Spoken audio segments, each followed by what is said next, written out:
Hindi cinema के पहले showman Raj Kapoor के बाद अगर किसी को शोमैन का खिताब मिला तो वो हैं मशहूर फिल्म मेकर सुभाष घई। सुभाष घई को हिंदी सिनेमा का दूसरा शोमैन कहा गया। सुभाष घई ने अपनी फिल्मी सफलता का स्वाद फिल्म कालीचरण की कामयाबी से चखा और इसके बाद वो फिल्मों की कामयाबी के सौदागर बन गए। सुभाष घई पिछले 5 दशकों से हिंदी सिनेमा में अपने योगदान के लिए जाने जाते हैं। 24 जनवरी 1945 को जन्मे सुभाष घई आज अपना जन्मदिन मना रहे हैं। कल रात इस मौके पर एक बर्थडे पार्टी का आयोजन किया गया, जिसमें सुभाष घई को बर्थडे विश करने कई बड़े सितारे पहुंचे। इनमें सलमान खान, अभिषेक बच्चन, ऐश्वर्या राय बच्चन जैसे कई दूसरे सितारे शामिल थे। वैसे अगर बात करें सुभाष घई की, तो सुभाष घई के साथ काम करने का सपना तो हर कलाकार देखता था, लेकिन वो अपनी कड़ी शर्तों के साथ एक्टरों को फिल्म में साइन करने के लिए जाने जाते हैं। कहा जाता है सुभाष घई के कॉन्ट्रैक्ट में इन शर्तों का विस्तार से उल्लेख होता था।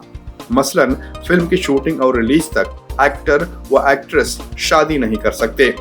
दूसरा, वो किसी दूसरे फिल्म को भी साइन नहीं कर सकते। और तीसरा सबसे अहम था, ये सिर्फ अभिनेत्रियों के लिए था। इस कॉन्ट्रैक्ट में इस बात का जिक्र होता था कि फिल्म की शूटिंग के समय वो प्रेग्नेंट नहीं हो सकती। इस प्रेगनेंसी क्लॉज के लिए सुभाष घई की तब काफी आलोचना हुई थी। प्रेगनेंसी क्लॉज को खलनायक की शूटिंग के समय माधुरी दीक्षित ने भी साइन किया था। दरअसल सुभाष घई को इस बात का डर था कि फिल्मों में काम करते करते जब अक्सर एक्ट्रेस व एक्टर एक दूसरे के करीब हो जाते हैं तो वो रिलेशन में भी रहने लगते हैं। ऐसे में प्रेगनेंसी का खतरा बना रहता है। खलनायक फिल्म की शूटिंग के दौरान संजय दत्त और माधुरी दीक्षित का लव अफेयर अपने चरम पर था। ऐसे में प्रेगनेंसी के खतरे से निपटने के लिए सुभाष घई ने ये क्लॉज बनाया। क्लॉज में यह भी होता कि अगर इन शर्तों का उल्लंघन होगा तो इसका खामियाजा एक्टर व एक्ट्रेस को भुगतना होगा। इसके अलावा कहा यह भी जाता है कि उनकी हीरोइनों के नाम अक्सर एम अक्षर से ही शुरू होते थे, जैसे माधुरी दीक्षित, महिमा चौधरी और मनीषा कोइराला।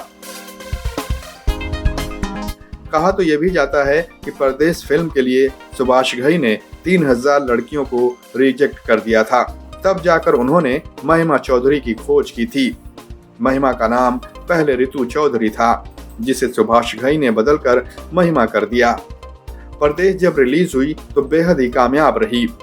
सुभाष घई आज फिल्मों में उतना एक्टिव तो नहीं है, लेकिन उनका एक्टिंग स्कूल विश्व के टॉप एक्टिंग स्कूलों में से एक है, जहां फिल्म मेकिंग की हर विधा सिखाई जाती है।